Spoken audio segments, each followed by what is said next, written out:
আসেন না দেখে নেবেন আপনাদের জন্য একটা ভিডিও বানাচ্ছেন দেখি খাসি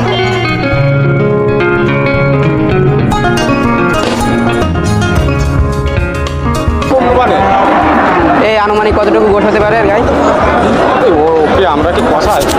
ভোরের আলো ফোটার আগেই বাংলার গ্রামাঞ্চলের রাস্তা ধরে শুরু হয় এক অন্যরকম যাত্রা। কারো হাতে দড়ি, কারো চোখে স্বপ্ন, আর কারো মনে 1 বছরের সবচেয়ে বড় প্রস্তুতি। এটা শুধু একটা গরুর হাট নয়, এটা হাজারো মানুষের জীবিকা, হাজার পরিবারের আশা, আর কুরবানির ঈদের আগের সেই আবেগ যেটা বছরে একবার পুরো বাংলাদেশকে বদলে দেয়। আজ আমরা এসেছি 7 মাইল গরুর হাটে, সারসার বাগাছড়া বাজারের পাশের সেই বিখ্যাত গরুর হাটে, যেখানে কুরবানির ঈদের আগে হাজার হাজার গরু, ক্রেতা আর ব্যবসায়ীদের ভিড়ে পুরো এলাকা যেন হয়ে ওঠে এক জীবন্ত শহর।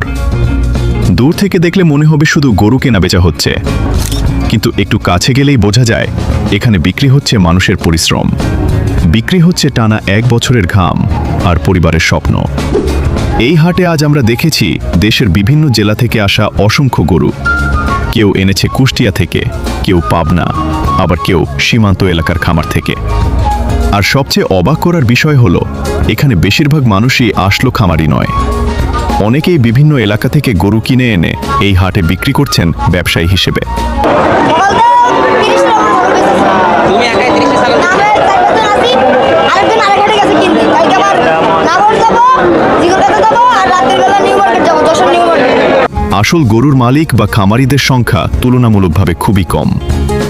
কেউ লাভের আশায় এসেছে, কেউ বা এসেছে লোকসান পুষিয়ে নিতে, আবার কেউ শেষ সম্বল বিক্রি করে এসেছে পরিবারের মুখে হাসি ফোটাতে। উপরে আকাশে ড্রোন উঠছে আর নিচে হাজারো মানুষের কোলাহল, দেখতে যেন এক চলমান ইতিহাস। সারি সারি গরু, ক্রেতাদের দরদাম, মাইকিং, ধুলোমাখা পথ, আর চারদিকে শুধু ঈদের প্রস্তুতির গন্ধ। বাংলার গরুর হাট শুধু একটি বাজার নয়, এটা আমাদের সংস্কৃতি, আমাদের ঐতিহ্য, আর কুরবানির সঙ্গে জড়িয়ে থাকা এক গভীর অনুভূতি।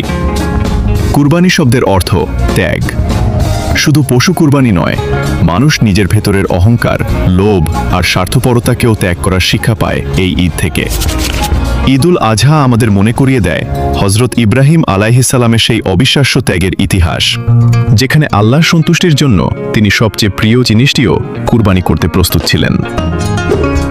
আজকের এই হাটে দাঁড়িয়ে হাজারো মানুষের ভিড়ের মাঝেও একটা বিষয় খুবই স্পষ্ট: ঈদ শুধু আনন্দ নয়, ঈদ মানে ভাগাভাগি।